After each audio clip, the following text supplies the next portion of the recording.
Premier Mandla Ndlovu has delivered his State of the Province address. Just to,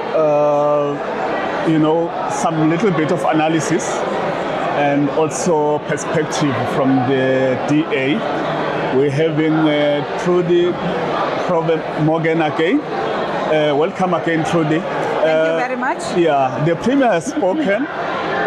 Basically, I think what I noted, he spoke about the positives, at a national scale. The economy is starting to grow, inflation at its lowest, touched on the metric pass rate, which was good.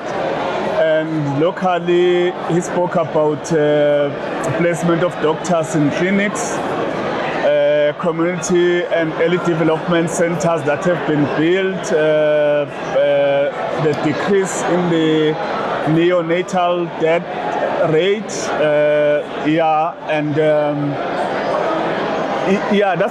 that's basically that, and also perhaps the investment pledge on green economy, 25 billion rand. I don't know what was your analysis of what he said? Yeah, he said a lot. He touched a lot of things, but I think his SOPA today, he was touching a lot of issues, but not focusing on the main issues at hand. Yeah. I feel he could have done better. There are things that we've welcomed, like we welcome the issue of the vaccines, but that is, we're looking at national. He only failed to say, he said the president and the vaccines, but we could have also just acknowledged the minister that worked hard to make sure that the vaccines have been, the vaccine issue has been implemented. But we welcome that, and we also welcome the issue of the doctors. You know, the doctors in clinics is long overdue, because that's where our biggest problems of mortalities came in, because the clinics didn't have doctors. The doctor thing, it makes it sound like it's a nice, but it is a must. Yeah. It's something that's long overdue, so we welcome that very much. But he never touched on hospitals like Mpumalanga that are not completed. You know, projects like the fresh produce market, that is standing as a white elephant. Every year he speaks of the Graskop project of the big swing and, but there is nothing tangible there. Nothing is yet taken off ground. We were expecting him to speak on projects that are completed, handed over, and are operational. But there's nothing also in this past year that has been operational. So we're worried. He's talking about now the new facility that they are looking at in Bombela, the sporting facility and all that. We're worried that we're looking at another white elephant, like the fresh produce market, because nothing that starts gets finished and becomes operational. So it's a worrisome. We're talking about big money here. It's not like thousands of rands. We're talking about billions. So things like that, we were expecting him to elaborate more. Even the issue of gender-based violence. He spoke, we welcome. Before you move to that, while you're still on unfinished projects, I mean, nowadays there's no longer talk of high altitude center, creative arts hub, all those kinds of projects, but you sit in committees. Perhaps is there any update? The School of the Deaf, there's nothing also on it. It's projects that were supposed to be already on the finishing, things like that. So it worries us. You know, when you sit in the committees, it's like those things are no more existent. The budget that was given for that was just doing the EIA studies, just the plans and that. But other than that, it doesn't take ground. Nothing takes off and say, this is now starting, it is developing. So there's a problem there when it comes to projects. I feel that he should have not spoken of new projects, but spoken of how we're going to complete the ones we have now. Because the main issue here is that does the province have the money to implement those projects? That's the problem. If you have no money to finish what you have started, how can you implement something new? So it's a problem. He's been he's been jumping around all over, but not focusing on what is really the matters on the ground. So that was very disappointing about the whole speech. You know, there is a lot, like I said, there is a lot of things that we can look at. You can also look at, like I said, the school of the deaf. It is a need in the province. There is no school like that in this province. Children with those issues have to be taken out of the province for parents that can afford. But what about parents that cannot afford to send their children out of the province? So they sit with children that cannot go further with education. You know, I think also in the part of education, he made a lot of promises about schools, building so many schools. But it's all it's a dream. You know, it's like a Mpumalanga dream that is there. Because there is no school that they can't even maintain the schools they have. Infrastructure. Few months ago, I've put up a school in White River around here that the ceilings have fallen down, the schools have been leaking. For 25 years, there's nothing been done to those schools. So you fix what you have before you start talking about new things. That is what worries us about this. You know, you don't jump around. You start and work from the bottom up. But he's looking from the top down. So it was very disappointing for us that. Any positives though? There was a few positives that we welcome. The issue of Iran and the fuel things that it will affect. We're happy that he raised it so people understand it better. The GPV one, there is a bit of positive in it because he said they're going to create an app that is going to where people can report on the app. There's also going to be more awareness programs on that. Although he didn't put concrete, what are they, as a province, what are they going to do to curb this thing? But it's a start. We welcome that. That is a plus because, you know, gender-based violence is a big thing for us in the province. So that is a plus for us. And but when it comes to tourism, things that drive the economy, I just feel he did not put in enough effort in it. He spoke about working on the roads. You know, Sanral is fixing most of the roads. We know that. Sitting in the committees, we've handed roads over to Sanral and that, which is a plus that he did to hand over these roads to Sanral as the province got no money to fix these roads. But we need that safety for tourists in the province. He didn't mention that. Tourists, they use Mpumalanga as a bypass to other provinces. They pass through. We don't want that. We want tourists to stay here, spend their money in this province. Talking about that, illegal mining, for example, has not spoken about it. Information I'm picking up is that UNESCO might withdraw the status of Makonjo Heritage Site just because of illegal mining, which has also been a scourge in other areas like Pilsford West, Sabi. Those are the tourist destinations. Exactly, and illegal mining it's become so much that it's uncontrollable. He didn't mention any of that, and that is one of the things that is killing tourism, because driving to those areas, the tourists feel they are not safe. You see, safety of tourism is very important. So so that also was for us a no-no. He should have emphasized more on that. We really needed to hear more about those economy drivers, you know, like tourism, mining, because this Zama thing is also affecting the real mining projects, because there's now so much illegal mining.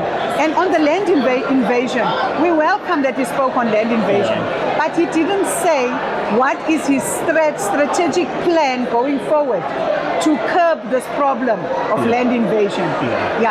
So it's a problem. Okay, no, truly thanks a lot for your insight. Thank you very much.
Leader of the Umkhonto Sizwe Party is joining us again, Mr. Benson Ngumayo.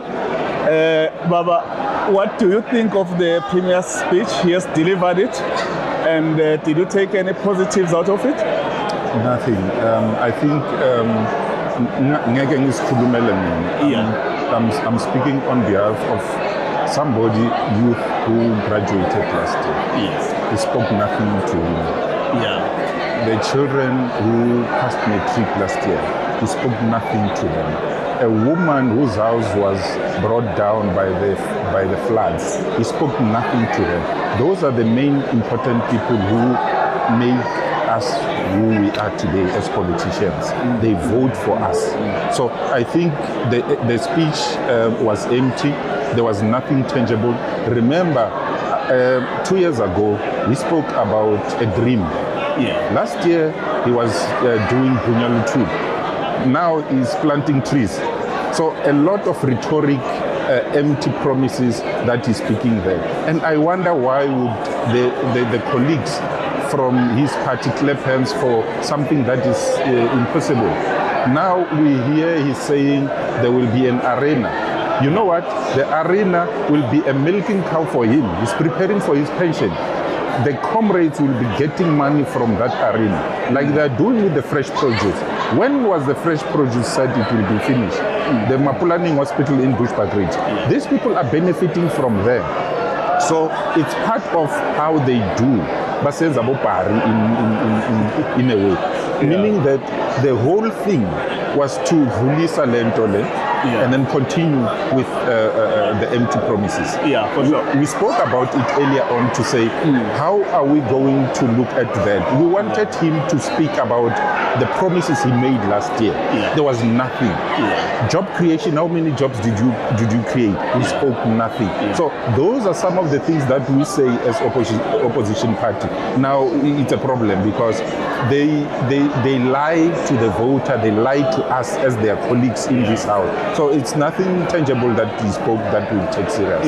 But you are the official opposition, obviously. So from here, what is your game plan? No, we're going to respond. We're going to respond and we're going to set the record straight. And if it comes to push, we will have to make sure that some of this project that he's talking about, he spoke about shortfalls. He did not tell us how many people have been arrested. Where was the case opened?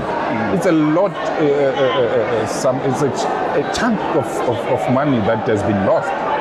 Now, those shortfalls will happen again this year. There will be another shortfall.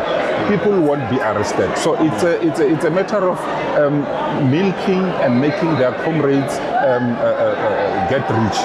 He's getting old, and it will be for him to create his own pension as we speak. So this arena, I tell you, will come back here and sit here and talk about it some other day, because it's the same thing that the fresh produce they created. Okay, so no, thanks a lot for your time, sir. Okay, thank you very much. Okay.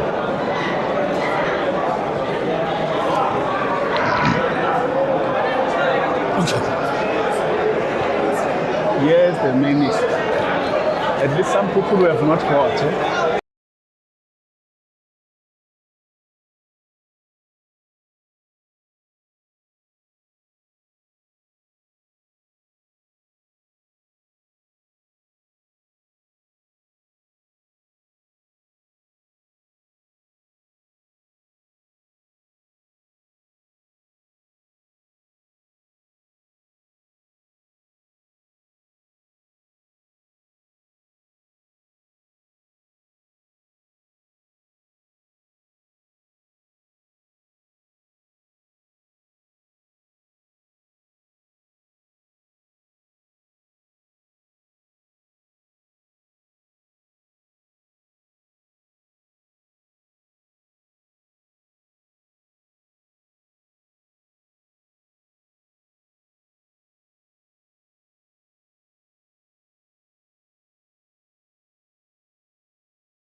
Okay, welcome once again.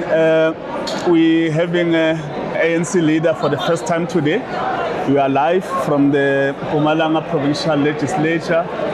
He's the MEC for Cooperative Governance and Traditional Affairs. He's also the Deputy Chairperson of the ANC in the province, Leader of Government Business in Legislature, Mr. Speedy Mashilo.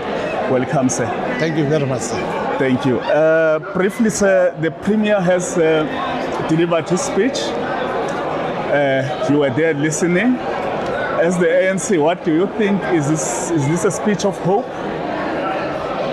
Well, indeed, the Premier delivered a speech of hope, in particular when he made reference to the 6 priorities of government, when he made reference to the infrastructure. Because when you've got a poor infrastructure, expect investors to run away. And ultimately, there will be no employment. There will be problems of poverty. The moment you start to deal with the actual problem of infrastructure, you invite investors. He has made a speech around education. Well, our kids are passing so well. The question is, where are we taking our kids? The number of population in Mpumalanga is growing. He has made mention of new schools that will be built, new clinics. He has made mention of us reducing the mortal of our kids, of our women, pregnant. That is a good hope that we believe the ANC were responding. He has mentioned the state South Africa, and that's the states. We are not designing or producing the states ourselves. It's the institution that is credible, that begin to show that the unemployment is get addressed, that the poverty is get addressed, the level of poverty is decreasing, and the economy of the province is growing. All those things are the good hope for the people of the province. What is key is the implementation of this program. And with this leadership and the leadership that he has from the ANC point of view, we believe to have managed to deploy the right people who are looking forward. The critical aspect is the local government. When you talk about local government, you talk about water, talk about electricity.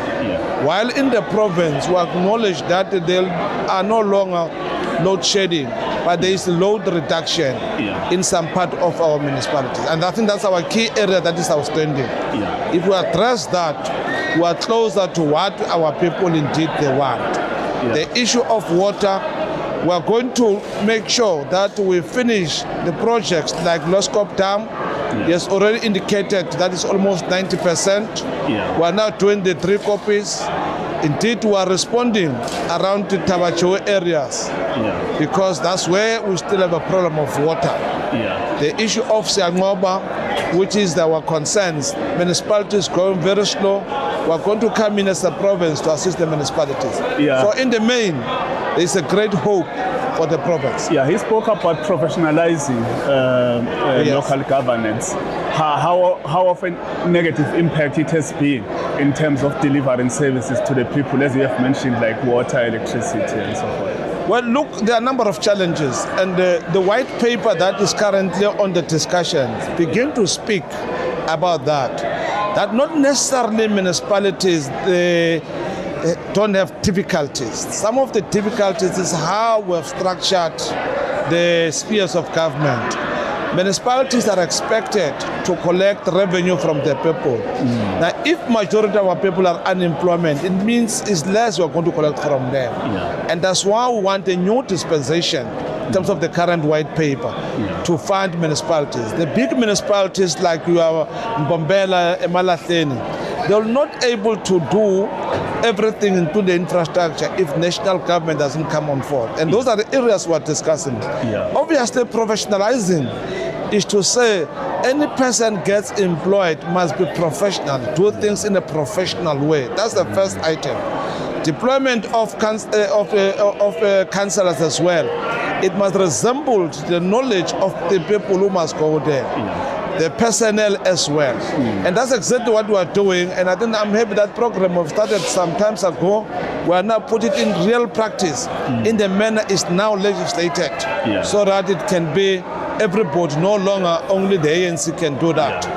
we must do it. All parties that are there, they must do in a form that is professional.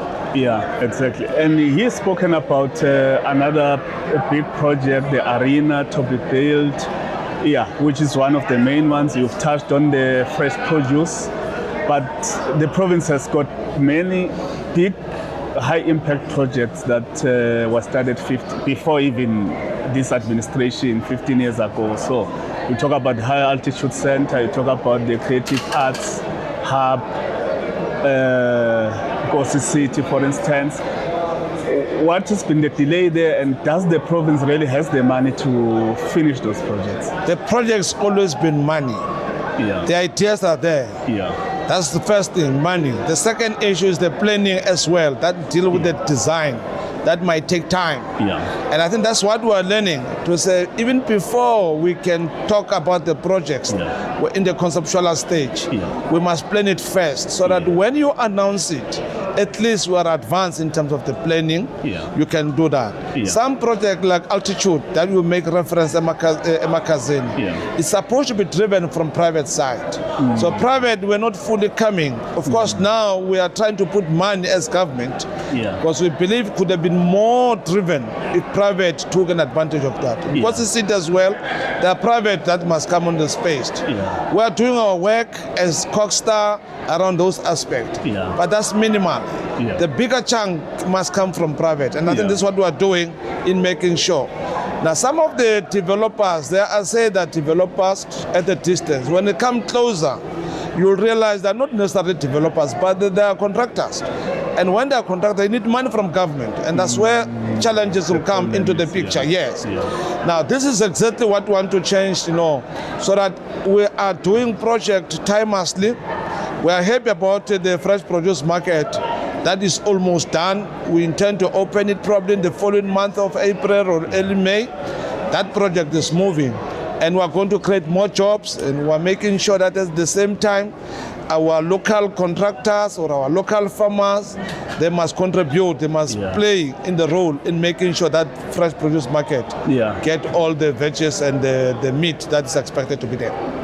Lastly, green energy economy in the province. He touched on it, saying coal and green energy side by side.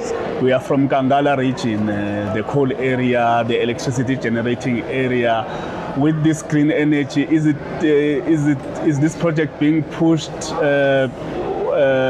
fast enough and effective enough, so that if there are jobs that are going to be lost as we reduce, or rather we're aiming to reduce relying on coal and all of that, that they will absorb people? Because from Kangala there have been voices calling for nuclear energy. This green energy is not for us. There have been organizations springing up on the ground. Look, we are a province that is got coal. It is the decision of the ANC in the province that the coal does not go anywhere. It has to coexist with the green energy.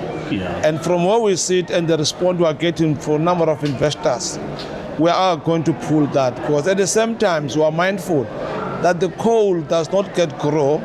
As we dig coal, it gets finished. At some point we have to move to the new green system, green way.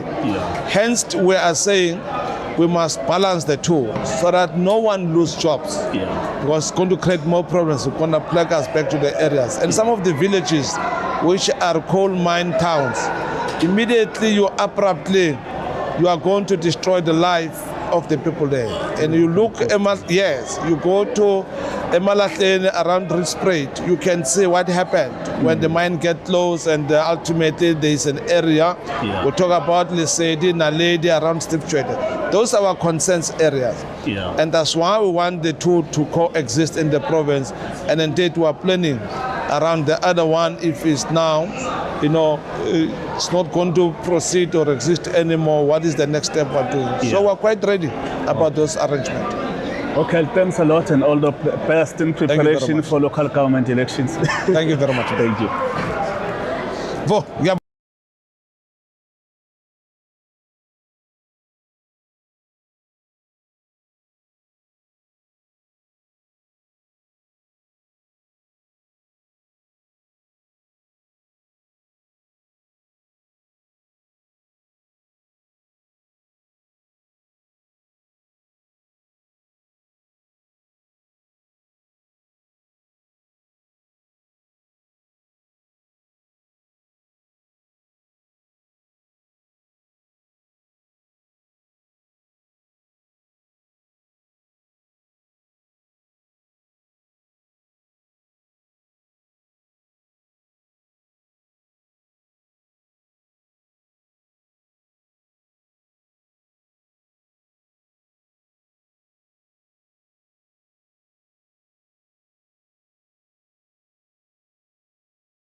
Once more, and welcome again to the provincial EFF leader, Colin Sedibe. Thank you. Yes, Mr. Sedibe, the Premier has spoken. For sure, you've picked up some positives and some negatives as well. Did you pick any positives? Let's start there. No, we have not picked anything positive. Let me start with the commitments that he made in the last SOPA, that Mpumalanga hospitals will be finished by July 2025. We are in 2026. Mpumalanga hospital is not finished. He said it is at 90%. Yeah. Meaning even this year, 10% is a lot in the construction of such a big hospital. It cannot be finished, you see. Yeah. He said the fresh produce will be operational. Mpumalanga International Fresh Produce, now term food market. Yeah. It's still not operational. It was supposed to be operational 2025 March. Yeah. We are now in March 2026, a year later. And what is worrisome is that all this extension come with the... Hey, you've been disconnected. Disconnected. It's quiet. Yeah. What can we power? Oh, yeah, come back. Yeah, right. Okay, so you edit. Oh, Yeah. Sorry about that glitch. Yeah, so all this extension or continuation of this project comes with at the expense of taxpayers' money. Mpumalanga Hospital budget was 1.9 billion when it started. It's now sitting at 3 billion. The fresh produce budget was 1.3 billion. It's now sitting at 2.3 billion. A lot of money that Yeah. What do you think? What's this problem? The root of this problem of unfinished project? Is it poor planning? Is it lack of budget? No, it's not lack of budget because more money is being put. It's poor planning, appointing of unqualified or capable contractors. It's also a major contributing factor. But look, we were promised water 3 times. Yeah. There's not even a soil turning. It didn't indicate whether at which percent is each dam, meaning there's nothing that has started. We have been promised schools and more classrooms. And it does say that this financial year alone will build 10 schools. 10 schools is not enough. We need about 43 new schools in Mpumalanga, including in the cities, because there's rapid population growth, like in Nelspruit, in Witbank, in Secunda, Middleburg, for job seekers or migration. People get job there, they move with their families and children. As a result, the children are unable to be administered in those schools. Parents are forced to take them to private schools with the money that they don't have, because there are no classrooms, there are no new schools.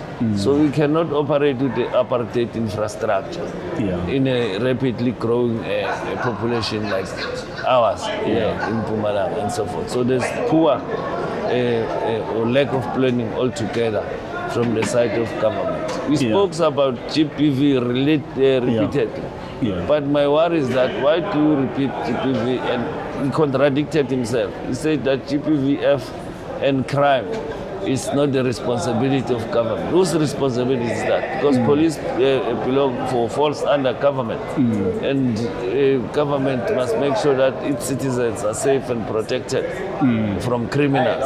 So I find it very funny and surprising to hear a Premier say things like that. But there's no plan in terms of job creation, in terms of growing the economy through the dysfunctional mega and so forth.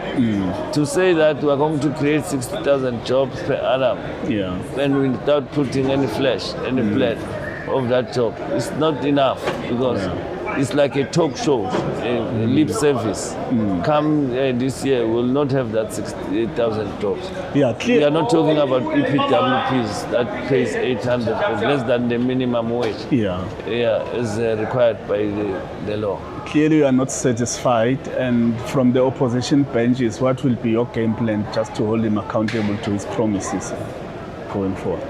Well, that is our role, that's our duty. Unfortunately, they've been making promises after promises, SOPA after SOPA, but there's no delivery. I'm saying we have no access roads to schools. They know not all schools have a problem of access roads or footbridges. Yeah.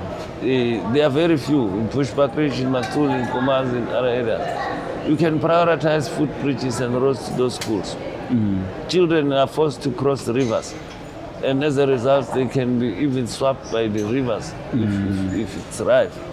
Because they have to take out their shoes and uniform and assist such young children as early as 5, 6, and so forth. So we need a caring government. We need a government that is committed and has the zeal to help its people, not to talk and talk, but not act. Yeah.